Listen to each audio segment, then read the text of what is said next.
अस्सलाम वालेकुम। प्रोग्राम में खुशामदीद। और सबसे पहले आज की आम खबर कि पाकिस्तान ने तुर्की के साथ मिलकर 5th generation stealth fighter jet की असम्बली की तैयारियां शुरू कर दी हैं। और ये 5th जनरेशन फाइटर जेट तुर्की की मदद से और चीन की मदद से तैयार किया जा रहा है, लेकिन इसकी असम्बलिंग पूरी पाकिस्तान में होगी। ये 5th जनरेशन इसलिए है कि पाकिस्तान के पास JF-17 जो थंडर था, जो चाइना के तावन से बनाया गया था, वो 4th जनरेशन था। उसके बाद इंडिया ने जो तैयारा बनाया वो उनका रफ़ाइल था, जो उन्होंने फ्रांस से लिए 4.5 जनरेशन वो था। लेकिन इसके बाद पाकिस्तान ने, ज़ाहिर है जो हालात ख़िते में इस वक्त चल रहे हैं उसमें पाकिस्तान ने ये नया जंगी तैयारा जो बनाने के लिए, और जो आज ख़बर अनाउंस की है कि इसके लिए एक असम्बली की तैयारी पाकिस्तान में शुरू हो चुकी है, जिसमें चाइनीज़ और टर्किश टेक्नोलॉजी इस्तेमाल की जाएगी। लेकिन इसमें पाकिस्तान की अपनी जो मकामी जो टेक्नोलॉजी है वो भी इस्तेमाल होगी। और उसमें जो TFX इसको कहा जाता है, और इन तैयारों में चीनी साख्ता WS-10G इंजन इस्तेमाल किए जाएंगे। और इसके अलावा इसमें flagship stealth fighter J-20 mighty dragons पर भी नस्ब हैं। और इसके अलावा सॉफ्टवेयर इंटीग्रेशन और डिज़ाइन के शोबे में पाकिस्तान अपनी टेक्नोलॉजी इसमें इस्तेमाल कर रहा है। और इसमें पाकिस्तान के इंजीनियर्स जो हैं, एरोस्पेस इंजीनियर जो हैं, वो तुर्किया में प्लांट और दीगर फैसिलिटीज़ में तुर्क माहिरीन के साथ इस वक्त ट्रेनिंग ले रहे हैं। और कुछ ही अरसे बाद ये असम्बली प्लांट पाकिस्तान में तैयार होगा। और ये multi role FX pretext generation weapons भी इसमें नस्ब होंगे। सुपरसोनिक स्पीड है इसकी, और इसके साथ इंटरनल वेपन्स में नस्ब हथियारों की मदद से अहदाफ को ये बहुत बारीक बीनी से निशाना बना सकता है। ये बहुत बड़ी डेवलपमेंट इसलिए है कि एक तो ये कि इसमें पाकिस्तान का अपना जो national aerospace science and technology park है उसका बहुत अहम किरदार होगा। और ये स्टेल्थ फीचर्स इसमें होंगे जो आम रडार पे नज़र नहीं आ सकेंगे। और जो खित्ते की सूरत हाल इस वक्त चल रही है, और इंडिया और अफ़गानिस्तान में जो नया एक इत्तेहाद उभर रहा है, उसमें पाकिस्तान को जो ख़तरात हैं, और ट्रंप नया सदर अमेरिका का जो आ रहा है, वो आने के बाद क्या पॉलिसी अपनाता है पाकिस्तान को, पहले ही अमेरिकी जो है वो तैयारे नहीं मिल रहे। और ये आपको इस वक्त जो फुटेज आप देख रहे हैं, ये वो तैयारा है कान तुर्किया का, जो इस वक्त तुर्किया ने तो बना लिया है, लेकिन पाकिस्तान इसके साथ बिल्कुल मिलता जुलता ऐसा ही तैयारा तैयार करेगा। और इसमें अगर आपको मैं मज़ीद थोड़ा सा बता सकूं कि पाकिस्तान को F-16 तैयारे सुपीरियर थे, और जब एक 27 फरवरी 2019 को पाकिस्तान के F-16 ने इंडिया के MiG-21 को गिराया था, उसके बाद इंडिया ने, और हमने अभी नंदन को गिरफ्तार भी किया था, उसके बाद इंडिया ने फ्रांस से 4.5 जनरेशन फाइटर तैयारे राफेल हासिल किए, जिससे इंडिया को पाकिस्तान पर एज हो गई थी। लेकिन अब ये जो तैयारा पाकिस्तान बनाने जा रहा है, इसके बाद पाकिस्तान को इंडिया पे एज हो जाएगी, जिसके लिए इंडिया ने पहले ही कोशिश शुरू कर दी है कि वो अमेरिका से F-35 जो बहुत ही लेटेस्ट मॉडल का तैयारा है वो ले। लेकिन अभी तक इंडिया के मुज़ाकरात अमेरिका से कामयाब नहीं हो सके, तो हो सकता है ट्रंप के आने के बाद ये मामला तय हो जाए। तो खित्ते में जो उभरती हुई सूरत हाल है उसमें ये ख़बर काफ़ी अहम है कि पाकिस्तान जो तैयारियाँ कर रहा है, उम्मीद है और दुआ है कि खित्ते में अमन रहे, कोई जंगी कैफियत पैदा ना हो। लेकिन इंडिया और अफ़गानिस्तान का जो गठजोड़ चल रहा है मुसलसल, और हिंदुत्व और तालिबान का एक नया अलाइंस बना है इस खित्ते में, जो अजीब ही एक माहौल है कि गजनवी और गौरी और खिलजी और अब्दाली सोच रहे होंगे कि ये क्या हो रहा है। तो अब बढ़ते हैं हम अपने प्रोग्राम की तरफ। हमारी आज की टॉप स्टोरी है सियासी अदम इस्तेहकाम और सरहदों पर ख़तरा। हमें ज्वाइन करेंगे सेनेटर अफनान उल्लाह साहब, रहनुमा है पाकिस्तान मुस्लिम लीग नून के। और हमें लाहौर से ज्वाइन करेंगे बैरिस्टर उमैर नियाज़ी साहब, जो MNA है पाकिस्तान तहरीक इंसाफ के। और हमारा आज का हॉट इशू होगा ट्रंप, अफ़गानिस्तान, पाकिस्तान और ग्रेट गेम, जो भी मैंने बात की है कि चल रहा है। उसमें हमें इसमाइला खान हमारी नुमाइंदा खुसूसी समा हैं, और अफ़गानिस्तान पर उन्होंने बहुत काम किया है। और अब्दुल बासित तजियाकार हैं, जो बहुत फॉरेन पॉलिसी एक्सपर्ट हैं, सिंगापुर में मुकीम हैं, और वहाँ से हमें ज्वाइन करेंगे। और हमारा आज का एडिटोरियल होगा नफ़रत फैलाओ डॉलर कमाओ। और हमारा आज का एडिटोरियल PTI के उन वर्कर्स की माओं के लिए है जिनके बच्चे पिछले 11-12 साल के पुरतशद्दुद सियासत में अपनी जानें कुर्बान कर गए, लेकिन उनको मिला क्या। और इमरान खान को असल में बाहर कौन नहीं आने देना चाहता, और कौन चाहता है कि खुदा न खास्ता इमरान खान को नुकसान पहुँचे, हम आपको अपने आज के एडिटोरियल में ये बताएंगे। और शुरू करते हैं हम अपनी टॉप स्टोरी से। अस्सलाम वालेकुम, वेलकम। ये बताइएगा कि जो हमारा आज का टॉपिक है सियासी अदम इस्तेहकाम और सरहदों पर ख़तरा, आपके सामने मैंने बताया नया अमरीकी सदर भी आ रहा है, मुआशी मुश्किलात हैं पाकिस्तान का बहुत ज़्यादा, और इसकी वजह से दायरा एक ग्रेट गेम है, मशरिक़ वस्ता में हालात देख लें क्या है, और हमारे अंदर जो है एक अदम इस्तेहकाम है जिसकी वजह से ज़ाहिर है बलूचिस्तान पे हमारे प्रेशर है, खैबर पख्तूनख्वा पे प्रेशर है, कश्मीर की आबादी जो है वो हमसे नाराज़ है। तो क्या जब तक ये सियासी वहदत नहीं होगी, आप जितने मर्जी तैयारे बना लें, तोहफे बना लें, कैसे कामयाब होंगे? जी बिस्मिल्लाहिर्रहमानिर्रहीम। देखिए पहली तो मैं ये जो आपने जहाज़ से रिलेटेड बात की, इसके ऊपर मैं थोड़ी सी कमेंट नहीं करना चाहूँगा कि इसके अलावा एक जहाज़ है जिसका नाम है PFX। ये पाकिस्तान जो है टोटली 100% अपना बना रहा है, और ये स्टेल्थ शायद ना हो, लेकिन ये PFX ये स्टेल्थ के काफ़ी करीब होगा। ये भी इंशाल्लाह आ जाएगा, और ये जो आप बिल्कुल कान की जो आप कह रहे हैं, ये भी इसकी भी असेंबली लगेगी, और हमें इससे बड़ा एडवांटेज ये होगा कि हमारे पास एक रिलायबल सप्लायर आ जाएगा। जो पहले हमें मसले होते थे कि जी वो आप ले लेते थे प्रोडक्ट और पीछे आपकी सप्लाई लाइन आपको उस पर ब्लैकमेलिंग करते थे। सही। तो ये एक बड़ा ज़बरदस्त है। और जो रफ़ाल की आपने बात की, उसको काउंटर करने के लिए पाकिस्तान ने J-10C जो नए चाइनीज़ जेट से वो ले लिए, तकरीबन हमारे पास 25 के करीब आ चुके हैं, तो हमने उसको भी काउंटर कर लिया। अब आगे वो जो आप मैं आपकी डिफेंस की, मैं तो वैसे मुझे मेरा इंटरेस्ट है, मैं एग्री करता हूं, मैं इंटरेस्ट है, लेकिन मईशत जो है जी सबसे बड़ी मईशत, और उसके लिए सियासी इस्तेहकाम जी, ये कब आएगा?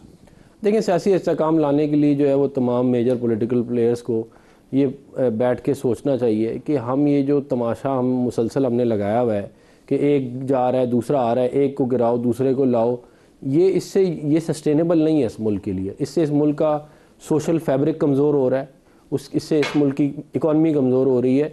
और हमें क्या कोई ऐसी कोशिश हो रही है किसी को निकालो और किसी और को लाओ? देखिए मैं तो, ये तो हमारे मुल्क की हिस्ट्री रही है ना, मैं मतलब इस वक्त का तो नहीं मेरा ख्याल है किस तरह का मामला, लेकिन हमारी मुल्क की हिस्ट्री तो रही है ये। हाँ रही है, लेकिन वो हिस्ट्री तारीख दोहराई जा रही है कि नहीं? अब इस वक्त तो कोई ऐसा अल्लाह का शुक्र है मसला नहीं है, लेकिन मैं वैसे आपको ये बता रहा हूँ कि हमें आपस में, जैसे चार्टर ऑफ डेमोक्रेसी की वजह से किसी हद तक स्टेबिलिटी सिस्टम में आई थी कि जो अदवार थे वो पूरे हो रहे थे, और मतलब कि पॉलिटिकल राइवलरी उतनी ज़्यादा नहीं थी। देखिए in an ideal world election से 6 महीने पहले हमें एक दूसरे के खिलाफ जो भी हमने अपनी कैंपेनिंग करनी चाहिए, मगर 4.5 साल तो सुकून से गुजारने चाहिए ना। और अभी ये हो रहा है कि हम मुसलसल एक जो है वो एक पॉलिटिकल क्राइसिस से हम निकल के एक और पॉलिटिकल क्राइसिस से फिर मतलब मुसलसल वन आफ्टर दी अदर चले जा रही है, और उसकी वजह से ज़ाहिर है आपका सोशल फैब्रिक वीक होता है। आप उसके ये जो इस तरह की हरकतें होती हैं इनकी इम्प्लीकेशन हैं जो पूरे मुल्क के ऊपर आती हैं। तो उसके ऊपर मेरा ही ख्याल है फिर आपने क्यों मुलाकात क्यों नहीं कराई इमरान खान की टीम के साथ? इमरान खान की देखिए मैं जब मुलाकात हो रहे थे और मुलाकात के बाद अगला मरहला आना था, तो क्यों नहीं कराई? देखिए ये वो तो मुलाकात उनकी इतनी सारी पहले हो गई है, तो ये भी हो जाएगी, ये ऐसा कोई मसला नहीं है। बाद में बुनियादी तौर पे ये कहना चाहता हूँ कि मसला मुलाकात करनी, मसला तो पहले ये सोच होनी चाहिए ना कि हमने मुल्क को स्टेबल करना है, ठीक है, और हमने एक दूसरे को बर्दाश्त करना है। अगर सोच ये है कि मैं अगले को गिरा दूं और मैं बाहर आ जाऊं और मैं वज़ीर आज़म बन जाऊं, ये तो फिर ज़ाहिर है ये नहीं, लेकिन हुकूमत तो आप है ना, पहल तो आप ही को करनी पड़ेगी। हमने तो पहल की। आप अगर उनको गिरफ्तार कर रहे हैं, मुकदमे बना रहे हैं, तो उनको शिकायत तो आप ही से होगी। नहीं वो तो देखिए मुकदमे कुछ तो ऐसे हैं जिनका हमारा ज़ाहिर है अब 70 अरब रुपए के जो मामला है 190 मिलियन का, उसके अंदर हम क्या कर सकते हैं? आपने खुद क्यों समरी पास की थी वाली अपना कैबिनेट से? आप कैबिनेट से ऐसी समरियाँ पास करेंगे तो फिर क्या होगा आप मुझे बता दें। और उसके बस आपको जो ज़मीनें वगैरह मिली वो सारा पाकिस्तान अब जानता है इस बात को।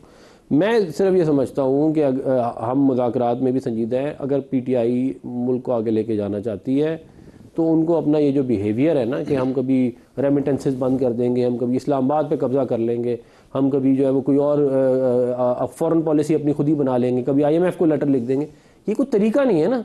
आप कोई पहले तो है नहीं इस मुल्क में जिसके साथ जो है वो सियासी, जिसके साथ जो है वो कोई ज्यादती हुई हो। इस मुल्क में बड़े बड़े लोगों की बड़ी बड़ी कुर्बानी, आपको गोली लगी है, अब आप जाके पूरे मुल्क को तो नहीं बुरा वाला कहना शुरू कर देते ना, बस ठीक है हो गया, जिसके उसको कहें बजाय इसके। अब ये 26 करोड़ के मुल्क को अगर हम पूरा उल्टा कर दें इस चक्कर में कि जी हमारी बात नहीं मानी जा रही है, कौन सी क्या कहते हैं सियासत? उमैर नियाज़ी साहब ये बताइएगा कि वो जो कह रहे हैं कि आप ज़ाहिर है जिससे ज्यादतियाँ तो होती रही हैं इस मुल्क में सबके साथ, लेकिन पूरा मुल्क उल्टा देना, तो आपकी पार्टी का अभी तक जो पॉलिसी है वो बदली नहीं है?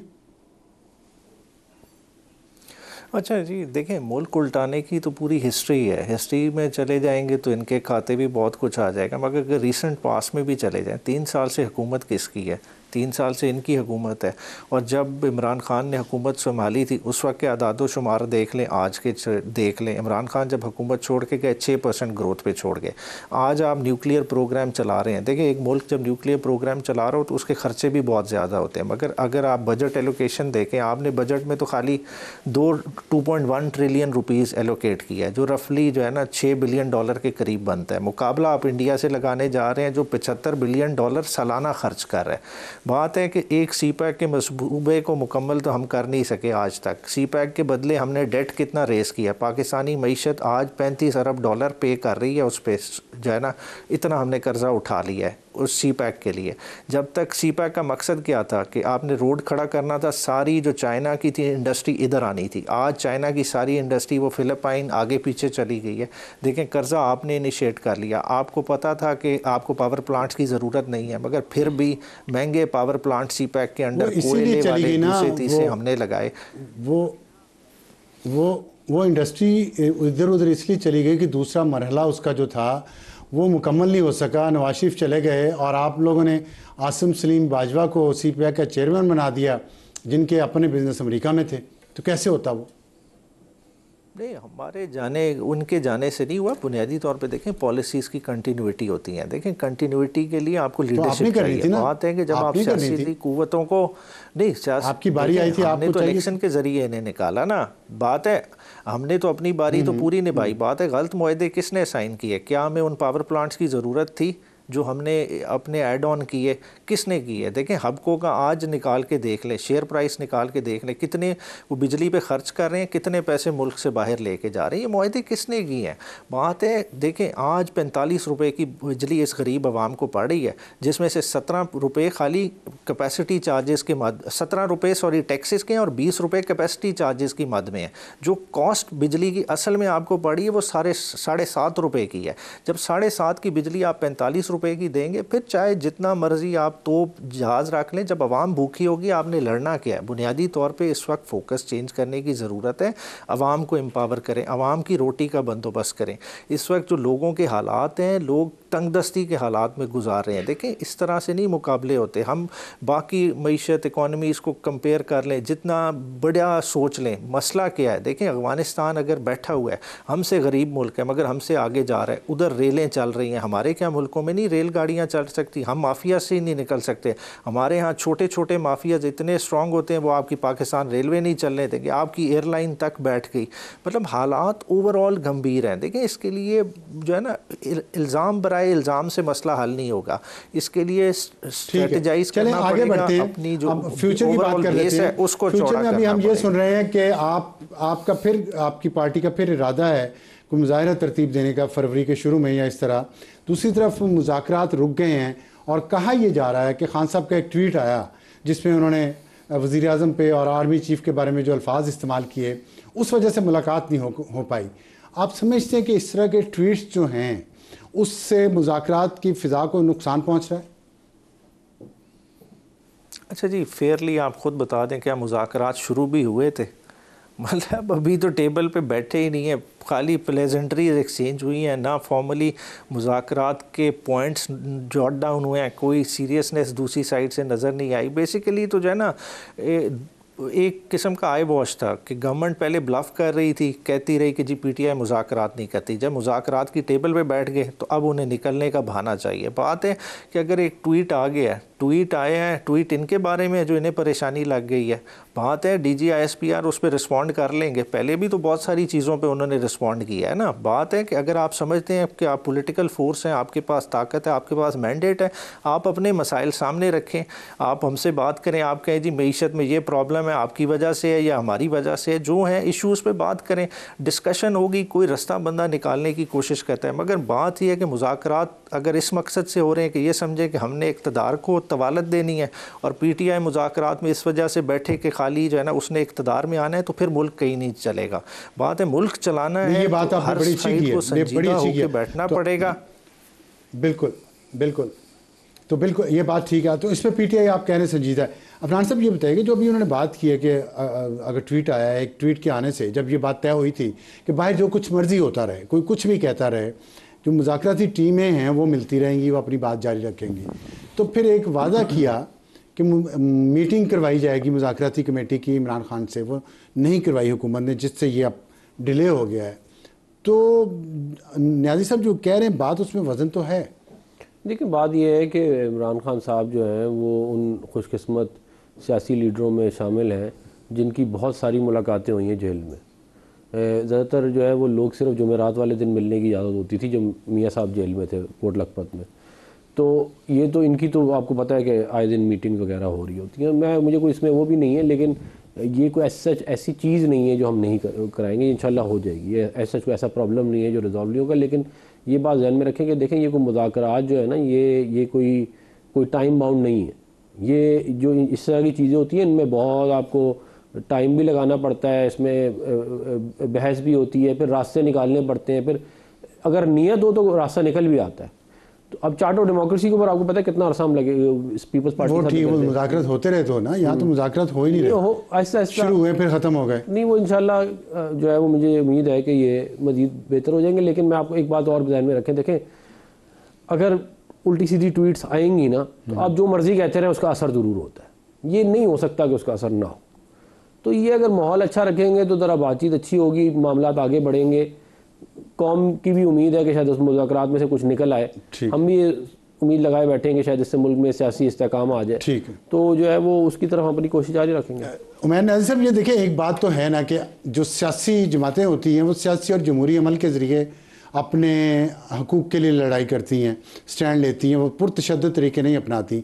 तो अगर ऐसा, वो भी कह रहे हैं कि मुज़ाकरात में से कुछ निकलेगा, आप भी उम्मीद ज़ाहिर कर रहे हैं, क्या कोई तीसरी कुव्वत भी है जो इस तरह के काम करती है? जैसे ट्वीट की वजह से एक मसला फिर हो गया, क्या आपको लगता है कि कोई और हाथ है पीछे जो ये सब नहीं होने दे रहा?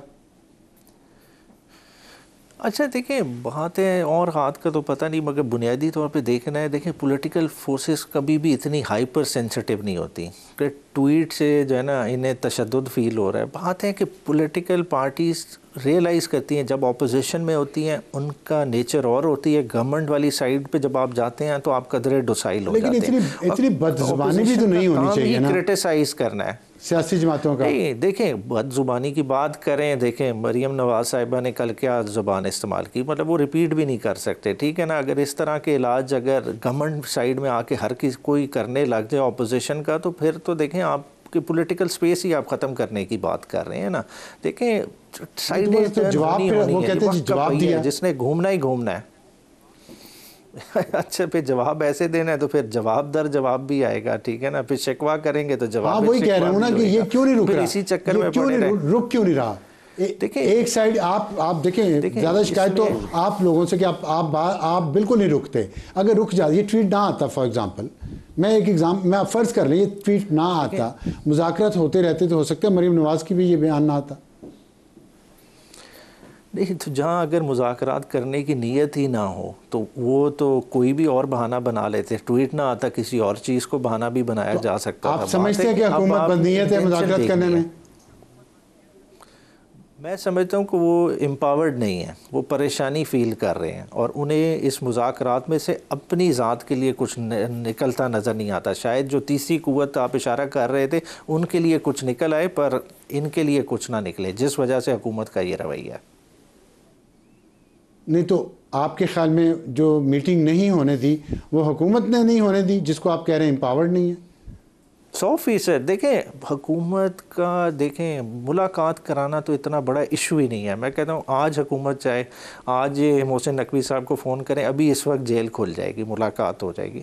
मुलाकात का क्या इशू होता है? इधर तो लोग जो है ना सियासी कैदी जो है ना जेलों से बाहर आते रहे हैं, किसी को नहीं पता चलता, ठीक है ना। ये तो पाकिस्तान में बहुत कुछ हो जाता है, इनके लिए क्या इशू है? जी अफरान साहब, इशू तो कुछ है नहीं, कह रहे हैं मोहसिन नकवी एक फ़ोन करें मुलाकात हो जाएगी। देखिए बात यह है कि जेल मैनुअल के तहत ही मामला को लेके चलना चाहिए। कुछ लोगों को ये आदतें पड़ गई हैं कि कानून उनको सर्व करता था, मगर कानून किसी को सर्व इस मुल्क में अगर कर भी रहा है तो उसको करना नहीं चाहिए। और ये वो वाली आदतें ही हैं कि पहले जी अंपायर की उंगली खड़ी होगी, मैं जा रहा हूँ आर्मी चीफ से मिलने, हुकूमत का तख्ता उलट जाएगा। फिर मतलब कि वो सुप्रीम कोर्ट में जो प्रोटोकॉल मिलते रहे वो भी सारे गुड टू सी यू से लेके, अब वो एक्सपेक्टेशन यही बिल्ड हो गई है कि अब हरकत मेरी कोई ना कोई करता रहेगा। भाई आप इस तरह नहीं हो सकता।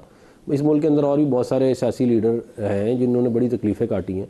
ये कोई पहली दफ़ा तो आपके साथ नहीं हो रहा ना कि आप आपके लिए कोई स्पेशल हर दफ़ा आपके लिए स्पेशल ट्रीटमेंट की जाए।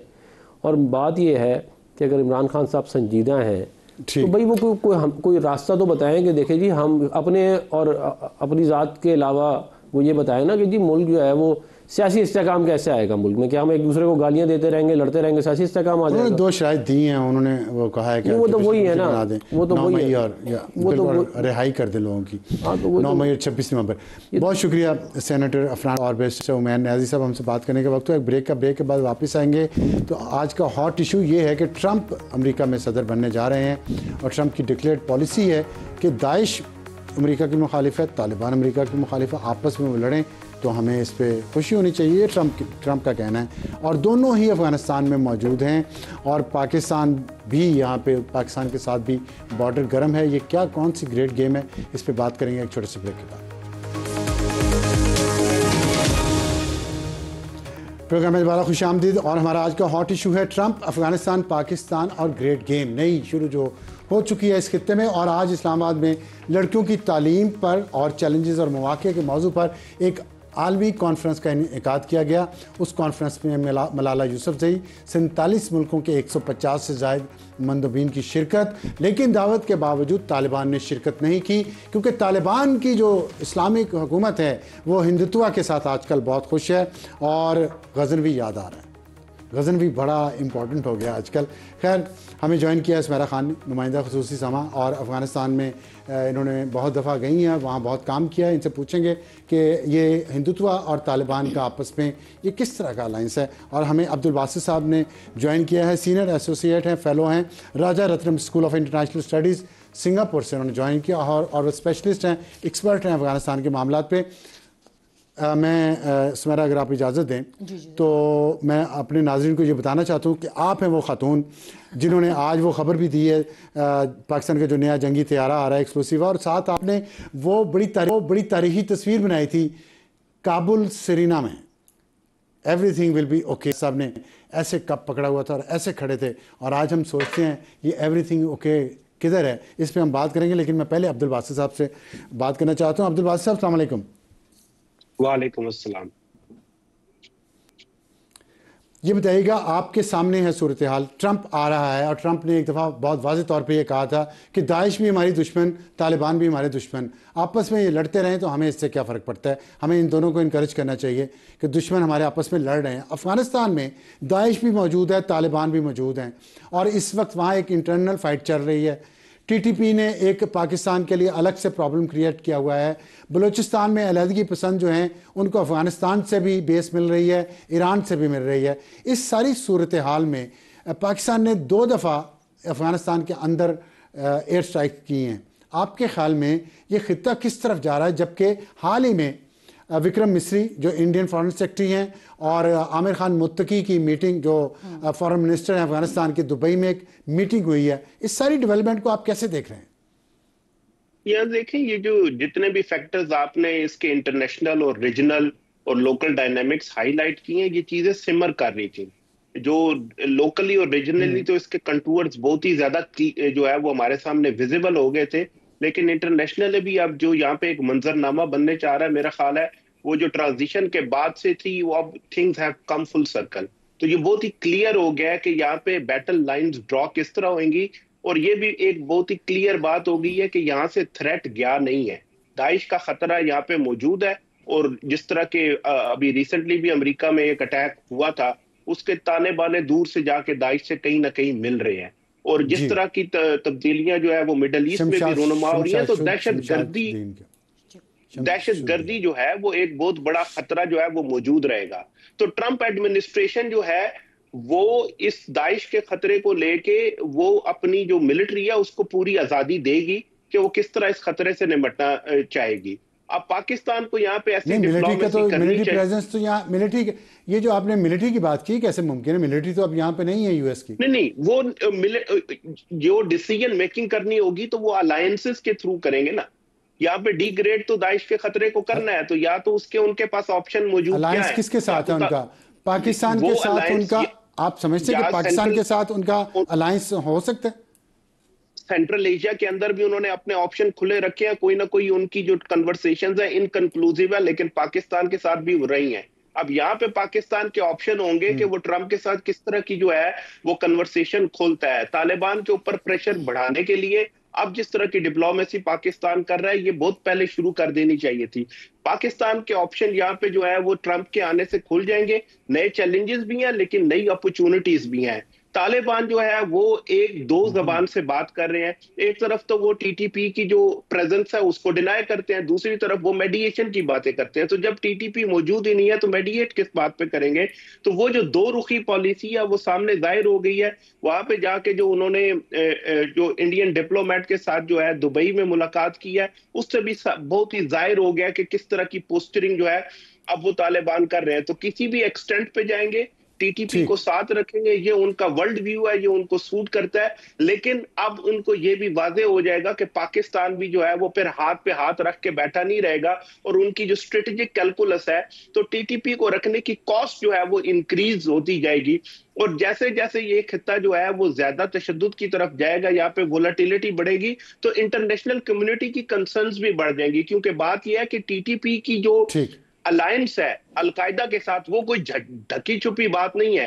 तो टीटीपी के ताकतवर होने से इनडायरेक्टली अलकायदा भी जो है वो ताकतवर होगी। तो ये कहना कि टीटीपी सिर्फ एक लोकल थ्रेट है और इसका उनसे कोई कंसर्न नहीं है, मेरा ख्याल है ट्रंप एडमिनिस्ट्रेशन इन चीजों को ऐसे नहीं देखेगी। वो अलकायदा के थ्रेट को टीटीपी की सूरत में इंक्रीज होता हुआ देखेगी और डेफिनेटली जो है तालिबान। आपने बहुत अच्छा वर्ल्ड व्यू दिया है। सुमेरा ये बताइएगा, जो आपके अभी बादशाह साहब बता रहे हैं कि टीटीपी की जो थ्रेट है और उसकी कॉस्ट बहुत देनी पड़ेगी अफगान तालिबान को, ये टीटीपी की जो थ्रेट है ये जनरल फैज़ साहब को नज़र नहीं आई जब आप उनके साथ काबुल गई थी? उन्होंने कहा जी एवरीथिंग विल बी ओके। तो आज हमें ओके है या फेलियर है? अफसार साहब बहुत शुक्रिया सबसे पहले तो इस इशू के ऊपर बात करने के लिए आपने मदू किया। लेकिन एक तो हम उस वक्त तकरीबन कम बेश 2 से 3 माह मेरे कॉन्स्टेंटली अफगानिस्तान में हो चुके थे। I was covering fall of Afghanistan या यूएस ट्रूप विड्रॉल नहीं, उसमें हम असल में we were witness to a lot of incidents. और अगर 6 जुलाई को एक पहला जो उनका कैपिटल था जरंज, जो पाकिस्तान के साथ ही बॉर्डरिंग उसके प्रोविंस लगता है हिरात का, तो अगर आप हिरात के साथ अगर आप ये देखते हैं कि हिलमंद, हिरात, लश्करगाह हर तरफ लड़ाई है, मज़ार शरीफ से लेके, और फिर उसके अंदर सबसे जो क्रिटिकल जगह थी वो पंजशीर थी। क्योंकि पंजशीर में 46 साल से ताजिक फुटप्रिंट था, ताजिक सिग्नेचर था। इवन पुरानी जो मुल्ला उमर लेड तालिबान थे वो भी नहीं कर सके। मुझे आज की बात बताएं, मैं उसी के साथ फेलियर हो गए वो पॉलिसी जो थी फैज की और बाजवा की और इमरान की, वो फेल हो गई। अब अभी इसके अंदर आपको मजीद मेरा ख्याल है 1 माह के अंदर सारे एविडेंस मिल जाएंगे। अच्छा, क्योंकि इसके अंदर पाकिस्तान के साथ फेक जो कमिटमेंट्स थी तालिबान की जानिब से वो बहुत की गई थी, बहुत फेक कमिटमेंट्स की गई थी। हम ऑन ग्राउंड थे, जो कमिटमेंट कर रहे थे हमारी तरफ से उनको नजर नहीं आ रहा था। उनको शायद नजर आया हो, मगर ये वही बात थी कि एक रिस्क लिया गया या आप पाकिस्तान के मफाद पे कॉम्प्रोमाइज किया गया? मफाद पर कॉम्प्रोमाइज शायद हुआ, लेकिन उस वक्त in the name of Islamic brotherhood card खेला गया तालिबान की जानिब से। ब्रदरहुड ये वाली जो अब मोदी के हिंदुत्व के साथ हाथ मिला रही है, और इस चीज के ऊपर भी आप एग्जैक्टली यही है, क्योंकि ये चीज मैंने उस वक्त भी सेंस कर ली। अच्छा, पख्तून है, ये पख्तून वली में ऐसे होता है कि मोहसिन के खिलाफ उसके दुश्मन से कभी भी नहीं किया जाए, कभी भी नहीं होता। लेकिन मैं आपको अभी ऑन रिकॉर्ड बता रही हूँ कि when I was in Kabul on the morning of 15 अगस्त, जब वो फॉल हुआ at the hands of Taliban, मैंने उस दिन भी पाकिस्तान के न्यूज़ चैनल्स को यही बताया कि don't go in rush, don't be in hurry to calculate कि अफगानिस्तान का टेम्परेचर किस साइड बैठेगा। ये जमीन बहुत क्रिटिकल है। आज की बात करते हैं। ये बताइए, पंजशेर का आपने जिक्र किया, वाखान का हिस्सा है पंजशेर वैली। वाखान पे पाकिस्तान ने दबाव बढ़ाया है और तालिबान वहाँ से पीछे हटे हैं। बिल्कुल, इसकी क्या जो सिग्निफिकेंस क्या और इसकी कॉन्सिक्वेंसेस? इसकी बहुत बड़ी सिग्निफिकेंस है। पाकिस्तान, अब मैं आपको वाखान का पहला इंसिडेंट भी बता दूं कि 2021 के ही आखिर में इनके जो मुल्ला याकूब हैं, जो कि साहबजादे हैं मुल्ला उमर के और डिफेंस मिनिस्टर हैं, उन्होंने दिसंबर में ऑन पर्पस, हमारी सोर्सेज वहाँ पे बहुत इंफॉर्मेटिव है, उनके इजाज़त से वहाँ पे उनकी ट्रूप्स ने पेशकदमी शुरू की। पाकिस्तान का एक वहाँ पे मॉन्यूमेंट बना हुआ था, वहाँ हमारे झंडे को उन्होंने उतारा, बेहुरमती की। हमने ऑन पर्पस इसको इसलिए वो ज़्यादा हाईलाइट नहीं किया कि चलें ये चीज़ मसाइल हल हो जाएंगे, लेकिन अब 3 साल के बाद पाकिस्तान ने उनको बताया तमाम तर एक सब्र आजमा मरहले के बाद कि अगर हम आपको जवाब नहीं दे रहे थे तो इसी क्रिटिकलिटी से बचने के लिए, मगर अब वो रेड लाइन भी क्रॉस हो। बासित साहब, आखिर में मुख्तसरन बताइएगा कि northern front Ahmad Massoud Tajikistan में मौजूद हैं, पाकिस्तान ने वखान पर दबाव बढ़ा दिया है, क्या इसके नताइज बेहतर निकलेंगे? जो अभी आपने कहा कि अफगान तालिबान को कीमत अदा करनी पड़ेगी TTP को पनाह देने की, तो जो बलूचिस्तान और KP पे दबाव पाकिस्तान पे है उसमें कमी आएगी?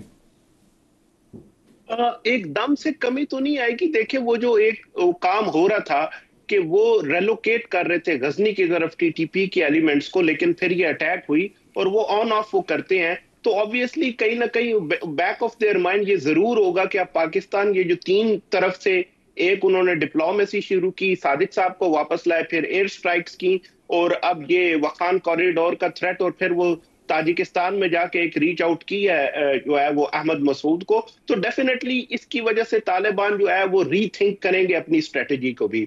यहाँ पे एक जो मैं चीज कहना चाहता हूँ वो ये जरूर है कि जो सुमेरा भी कह रही थी कि जो भी कमिटमेंट्स थी या जो भी तालिबान कह रहे थे, क्या वो इन राइटिंग हमने ली थी?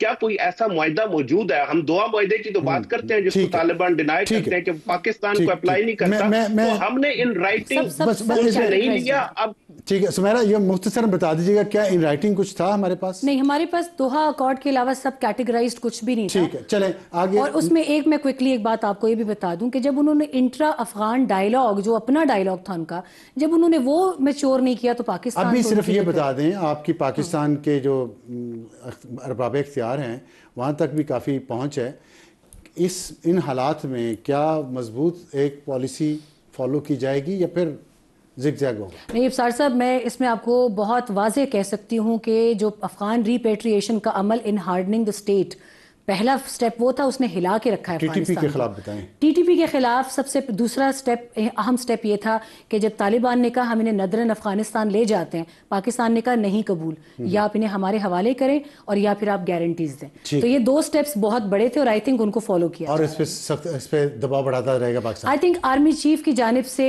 ये क्लियर मैसेज पहले एम्बेसडर आसिफ दुरानी थे और अब एम्बेसडर सादिक हैं, पहुंचा दिया गया अफगानिस्तान को कि एक पाकिस्तानी की जान पूरे अफगानिस्तान पर मुकद्दम है। तो मेरा ख्याल है कि बातचीत में बहुत क्लैरिटी। बहुत शुक्रिया सुमेरा खान अब्दुल बासित साहब हमसे बात करने का। और जी आप बासित साहब सेंटेंस की जी मैं सिर्फ ये कहना चाह रहा हूँ कि जो भी पाकिस्तान अपनी अफगान पॉलिसी बना रहा है उसको पार्लियामेंट के फ्लोर से एंडोर्स कराएं और पार्लियामेंट के फ्लोर से वो आर्टिकुलेट होनी चाहिए ताकि उसकी टोटल पॉलिटिकल ओनरशिप हो। ये बहुत जरूरी है जी।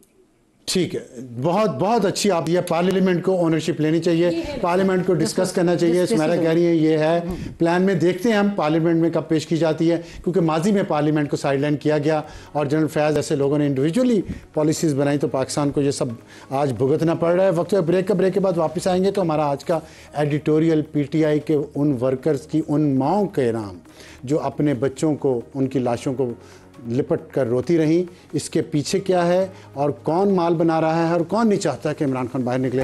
एक छोटे से ब्रेक के बाद। और आज का एडिटोरियल हमारा, जैसे कि मैं बार बार कह चुका हूं कि उन माओं के नाम, PTI के बच्चे जो अपनी जानें कुर्बान कर गए उस बयानिए के पीछे जिसने उन्हें जुनूनी बना दिया। उन्हें कहा गया कि फाइनल कॉल है, मारो या मर जाओ, और वो माएँ जिनके बच्चे चले गए इस दुनिया से और वो उनको रो रही हैं, उनके लिए और उनके साथ साथ उन माओं को भी जो अपने बच्चे किसी भी पुरतशद्दुद सियासी मुजाहरे में भेजते हैं और उसके बाद फिर वो माएँ रोती हैं। मैं इसलिए ये बात कर रहा हूँ कि मैं अपनी माँ को खुद देख चुका हूँ कि पुरतशद्दुद सियासी मुजाहरों में जब किसी माँ के बच्चे मरते हैं तो उस माँ का क्या हाल होता है कि आज 47 साल बाद भी मैं अपनी माँ के उस दुख को, उस दर्द को नहीं भूल सकता। इसलिए मैं माँओं से डायरेक्ट अपील इसलिए करना चाहता हूँ कि ऐसे मुजाहरे जो हैं उनमें कभी अपने बच्चों को मत भेजें। और जो भी आपको वर्गलाता है, मीडिया का, ख़ास तौर पे मीडिया के लोग आपको झूठे बयानिए के ज़रिए अपनी तरफ लगाता है, वो कितने बड़े मुनाफिक हैं खुद, और वो मुर्दार खाने वाले गिद्ध हैं जो बच्चों के खून पे और लाशों पे पलते हैं, उनको मरवाते हैं। मैं आपको इस नवंबर की एग्जांपल देना चाहता हूं, और ये मेरी टीम ने रिसर्च टीम ने बड़ी मेहनत से ये डेटा इकट्ठा किया है और इसमें आपके नवंबर में 26 नवंबर को जो कॉल दी गई पीटीआई की तरफ से फाइनल कॉल, उस महीने में एक में सिर्फ यूट्यूबर्स ने, पाकिस्तान के 7 यूट्यूबर्स का हमने डेटा इकट्ठा किया है जो टॉप के हैं। उनका नाम मैं इसलिए नहीं लेना चाहता कि मैं उनका नाम ही नहीं लेना चाहता, वरना मैं आपको उनके नाम भी बता सकता हूं, आप समझ जाएंगे कि वो कौन कौन हैं, वो गिद्ध कौन कौन से हैं जो पाकिस्तान के बच्चों की लाशें देखना चाहते थे और जब नहीं मिली तो झूठ बोला नवंबर का पूरा महीना। और उन्होंने कितने पैसे कमाए जब कम से कम 14 बच्चे यहाँ पे मारे गए और उसमें उसके अलावा रेंजर्स के बच्चे भी, पुलिस के बच्चे भी, वो भी मारे गए, उनकी माएँ रो रही थी। और आप सोचें ज़रा कि ये यूट्यूबर झूठ बोल के कितना पैसा कमा रहे थे और माएँ अपने बच्चों को रो रही थी, भूखे प्यासे यहाँ पे लोग एहतजाज कर रहे थे और उनको दिखा के उनके नाम पे झूठ बोल के ये लोग करोड़ों रुपया कमा रहे थे। यूट्यूबर नंबर 1 जिसके सब्सक्राइबर्स हैं 55 लाख और उसकी नवंबर की कमाई है $2 लाख, जो बनती है 5 करोड़ 56 लाख रुपए एक महीने में। नवंबर के महीने में उसने कौम के बच्चों को गुमराह किया, एक महीना, सिर्फ 11 साल से ये कर रहे हैं, एक महीने में उसने कमाए 5 करोड़ 56 लाख। और ये मफरूर है खुद भी और इसका पूरा खानदान भी इस मुल्क से, और ये दूसरे मुल्क में रह रहा है। यूट्यूबर नंबर 2, इसके सब्सक्राइबर्स हैं 11 लाख, इसकी नवंबर की कमाई है $80,000 जो बनते हैं 2 करोड़ 33 लाख रुपए। इसकी सालाना कमाई है 26 करोड़ 35 लाख रुपए। पहले की मैं सालाना कमाई सॉरी आपको नहीं बता सका, पहले वाले झूठे की सालाना कमाई है 70 करोड़ रुपया। झूठ बोल के सिर्फ आप लोगों को झूठ पे लगा के, आप लोगों के दिमाग खराब करके, उस शख्स ने जो अपने खानदान समेत यहां से फरार हो चुका है, 70 करोड़ रुपया एक साल में उसने कमाया, टैक्स फ्री सारा। और ये जो मैं दूसरे की बात बता रहा हूं, इसका मैं अब तीसरे पे चलें। सब्सक्राइबर्स 25 लाख, नवंबर की कमाई $50,000, 1 करोड़ 40 लाख रुपए, सालाना कमाई 15 करोड़ रुपए। इस बहरूपिये को मैं जानता हूं खुद, इसकी 25,000 रुपया तनख्वाह होती थी नवाए वक्त अखबार में और आज ये 15 करोड़ रुपया कमा रहा है, मुल्क से मफरूर है। यूट्यूबर नंबर 4, सब्सक्राइबर 6,80,000, ये भी मुल्क से फरार है। नवंबर की कमाई $20,000, 55 लाख, सालाना कमाई 6 करोड़ 80 लाख रुपए। ये भी फ्रॉडिया है और फ्रॉड के इल्जाम में सरकारी इदारे से निकाला जा चुका है, ये भी फरार है दूसरे मुल्क। यूट्यूबर नंबर 5, ये अमरीकी शहरी है, सब्सक्राइबर है 14 लाख, नवंबर की कमाई $11,500, 32 लाख रुपए, सालाना कमाई 3 करोड़ 80 लाख रुपए। अमरीकी शहरी, सोच लें सारी फैमिली वहीं पे है। यूट्यूबर नंबर 6, सब्सक्राइबर 10 लाख, नवंबर की कमाई $10,000, 27 लाख रुपया और सालाना कमाई 3 करोड़ 50 लाख रुपया। एक मोटरसाइकिल पे भी फिर रहा था 2-4 साल पहले तक, लेकिन फिर उंगली पकड़ ली किन्होंने, उन्होंने। यूट्यूब नंबर 7, सब्सक्राइबर 5,33,000, नवंबर की कमाई $6,000, 16.5 लाख रुपया, सालाना कमाई 2 करोड़ रुपया टैक्स फ्री। ये भी मुल्क से फरार है। सिर्फ इन 7 में से एक इस मुल्क में रहता है। और ये आप माएँ सोचें, अपने बच्चों को इन लोगों के कहने पे आप सड़कों पे भेजती हैं, आप मुजाहिरों में भेजती हैं पुरतशद्दुद, जहाँ पे वो अपनी जान गंवाते हैं, जहाँ पे वो पकड़े जाएं तो उन्हें सजाएं होती हैं, उनका करियर ख़राब हो जाता है, उनकी ज़िंदगी तबाह हो जाती है। सोचें। Good night.